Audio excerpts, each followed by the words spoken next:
folks, here we are. Another day wrapped up here at Mac's Cigar Shop in Duluth, Georgia. Man, she was busy today. A lot of familiar faces came in. A lot of the regulars came in, some people that haven't been in a while. It's really neat. Once again, I've said this over and over. People that haven't been in a while coming in and excuse me, seeing the changes and how welcoming it is now, and it really feels good to know that we're doing something right here. So closing out the day with a nice Perdomo Habano, the sun-grown. This thing is like one of my favorite cigars. A lot of flavor. Nice little reward for a hard day done. Made some espresso, and some Americanos, and some cappuccinos for the customers. I knew that was going to be a hit.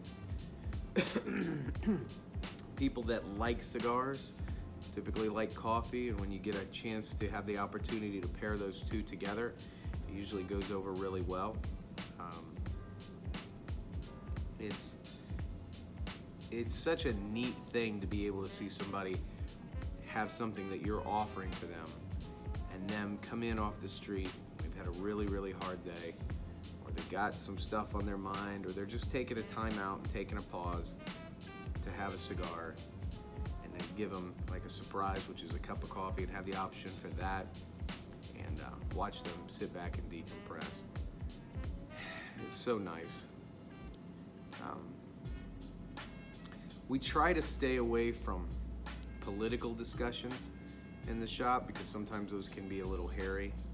But it was really neat. There was a guy in here today, and we were talking about how things are now and how difficult it is to be in the workplace, and how you have to be very careful about what you say, and how you have to kind of tiptoe around things nowadays.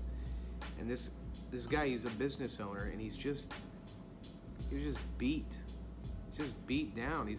He has this employee that, and this sounds stranger than fiction, this employee that sleeps at her desk in her cubicle. She's really far behind in her reports. She's really far behind in everything that she's doing, and she sleeps in her cubicle. And technically, there is nothing in the handbook saying you can't sleep at your desk. He is in a position now to where he has to do her work, or his department will suffer. Ugh. Man, can't fire her.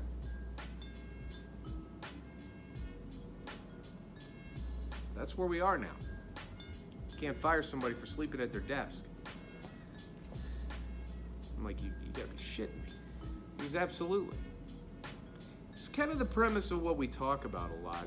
It's kind of like the Cigar Up episodes, whether the podcast or the video blogs. It's kind of like bringing the discussions to you. Obviously, I don't say names. I don't say who they are. I don't disclose people's, personal stuff if somebody confides in me. But this is a major issue now in the workforce.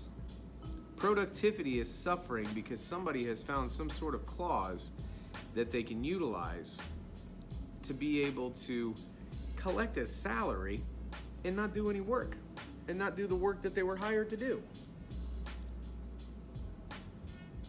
Here we go. So what do? You just bite the bullet, fire it, and then wait for the lawsuit to come down? Do you say anything and offend her? And it's he or she or whatever. It doesn't matter. I'm not... See, look, right here. I gotta be... Now, I'm not trying to offend anybody. It'd be he or she or it or whatever the hell. But...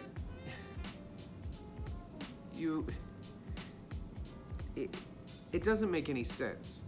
You're hired during an interview process to do a job, and then you don't do it. How are you not able to be held accountable? It was really nice to be able to see the guy come in, and he's just beat down, and he's flustered, and he's upset. He knows that after he leaves here, he's got to take his briefcase and his laptop and all the paperwork that she's supposed to do. He's going to go home, have dinner with his family, then bypass time that he could be spending with his family, go into his home office, and have to do her job tonight. You say he's probably not going to get any sleep. You know, and he can't do anything about it because of corporate structure. Amazing. So, my heart goes out to the guy. I mean, he was able to sit down and have a nice, I think he got a Tatuaje. One of my favorite cigars. I think every cigar is my favorite. You're gonna hear that a lot. So don't bust my balls about it. But he sat there, had a cup of coffee, had a cigar, was able to vent to me. I was his quasi bartender tonight, and just talk about what's on his mind, because he doesn't want to go home and lay it all at the feet of his wife. Doesn't want to go home and lay it all at the feet of his kids. He just wants to go home, have a little bit of time, and Nate's got to do her work. And man, he was able to come in here and find a little bit of peace. And that is what I'm talking about. The importance behind these brick and mortar shops, one I'm lucky enough to be at now, and see these guys be able to do that. It just reinforces how important these places are. Whether it's a golf course, whether it's a cigar bar, or a cigar shop, or anything, a man needs something to decompress with, so he can recharge, plug back in tomorrow, and do his job. Because if you grind and you grind and you grind and you grind and you never take a breath to just go, all right, I gotta chill. It could be anything from a cigar to going for a nice long jog. Cigar to go lift some weights. Cigar to, you know, take a nice long walk. All those things are great, but you gotta take that time. You have to take that time in your life.